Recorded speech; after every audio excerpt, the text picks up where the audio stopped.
Yes. మీరు చూస్తే అర్థమవుతుంది this is full of family entertainer అని. ఈ మధ్య కాలంలో ఇటీవల మనం చూస్తున్న సినిమాలలో ఇంతమంది ఆర్టిస్టులు especially comedians like fun entertainment అదేదో డైలాగ్ లాగా ఎంటర్టైన్మెంట్ వేరేమా ఇరికి, ఎమోషన్ వేరేమా ఇరికి, డాన్స్ వేరేమా ఇరికి, ఇంకేం ఇరికి, ఫైట్స్ వేరేమా ఇరికి.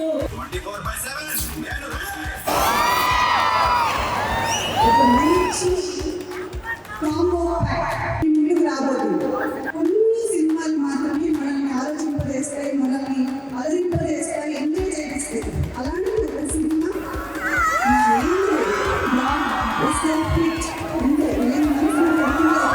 ప్రతి కుటుంబంలో ఎక్కడో ఒక రకంగా ఏదో ఒక పరిస్థితిలో జరిగే ఉంటాయి. అందుకు నేను కూడా ఒక నిదర్శనం.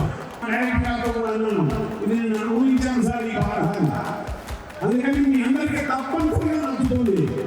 మా హబీష్ గారికి ఈ సినిమా మంచి పేరు ప్రతిష్టలు తెచ్చి పెట్టాలని, వాటిని ఇంకా ఉన్నతమైన సినిమాల్లో చూడాలని కోరుకుంటూ సెలవు తీసుకుంటున్నాను.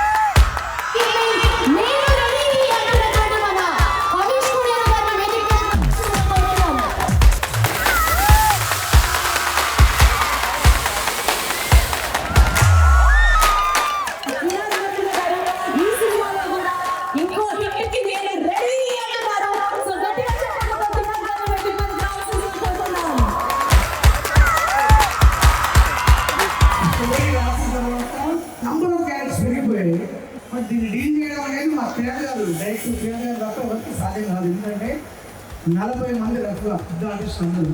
ఆనంద్ చక్రవర్తి అనే క్యారెక్టర్ స్పెషల్గా నిలిచిపోతుంది అందరికి గుడెల్లో. 26 సంవత్సరాలు మాత్రం మందే సినిమా ఇంకోవడానికి మేము రెడీ.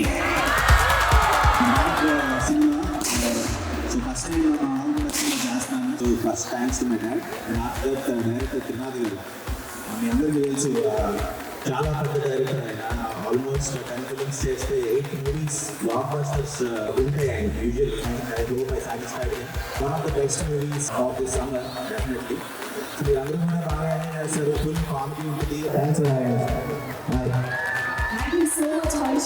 నేను ఈ సినిమాకి వస్తే బొమ్మ బ్లాక్ బస్టర్ సమ్మర్లో తిరిగేలేదు. ఎక్స్ట్రాడినరీ ఉంటుంది. నేను లోకల్ సినిమా ఎలా ఉందో, నా సినిమా చూపిస్తామమ్మ సినిమా ఎలా ఉందో, నా ధమాకా సినిమా ఎలా ఉందో, నా హలో గురు ప్రేమ కోసమే సినిమా ఎలా ఉందో, దానికన్నా 1000 రెట్లు ఉంటుంది. అవుట్ అండ్ అవుట్ ఫస్ట్ నుండి లాస్ట్ వరకు నవ్వుతూనే ఉంటారు. అవసరమైతే సీట్ల నుంచి కింద పడి కూడా నవ్వుతారు. అంత కామెడీ. బ్రహ్మానందం గారు కూడా ఉన్నారు, ఎక్స్ట్రాడినరీ క్యారెక్టర్. సో తమిళ్లో అలాగే మాస్ సాంగ్స్, మాస్ ఫైట్స్ అన్నీ ఉన్నాయి. సో అందరూ ఫ్యామిలీస్ అందరూ కూడా రేపు ఏప్రిల్లో సినిమా రిలీజ్ అవుతుంది.